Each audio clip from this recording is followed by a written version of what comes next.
And Mr. Trump, I think, is too great a departure from the values of our country for me to sign up as a voter for him either. So I'll be writing in someone else's name. It'll be probably another Republican. But isn't that sort of, I mean, you're going to write in some other name that has no chance, but isn't that copping out right now of your responsibility? Well, my responsibility was to express to the American people what I believed was right about the potential nominee of our party. And I did so very plainly and clearly. And the people who made the choice decided to go a different direction. That's their right. But as an individual, I simply can't put my name down as someone who voted for principles that suggest racism or xenophobia, misogyny, bigotry, who's been vulgar time and time again. And the most recent attack on Judge Curiel, a racist approach, is one which I think says to me, I can't be part of that. I will not sign up for that. I don't want to be associated with that in any way, shape, or form. Are you disappointed Paul Ryan has endorsed them? I wish everybody in the Republican Party had rejected Mr. Trump and chosen someone else.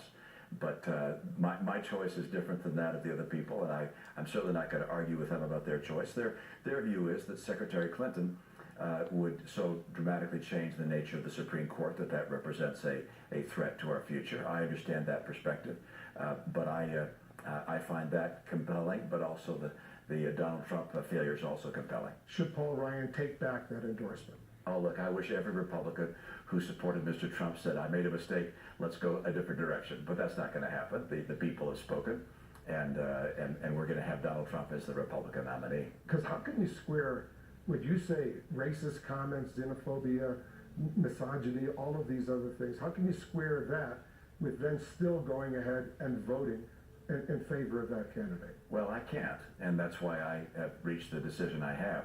And over the coming campaign, Mr. Trump will probably be able to adjust his rhetoric and follow the script of a written speech in such a way that he won't be quite as offensive on these value issues as he has been in the past. But unfortunately, what he's said already demonstrates who he is and the nature of the character of the man. And for me, that's something which is will not be erased by rhetoric in the coming months. You don't believe he can change? Oh, I believe he can change his rhetoric. I believe he can hide who he is, but I believe that who he is has been revealed by his lifetime and by the words in the campaign that he's spoken to this point. So you don't think he should get a pass if he stops talking about Judge Curiel?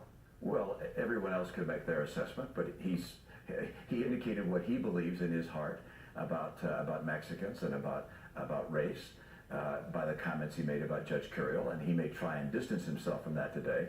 But we know what he believes based on what he said. And by the way, he didn't just say it once. It wasn't the slip of the tongue which he went back and apologized for.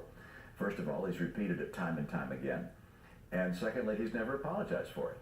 So he obviously sticks by what he believes. What would he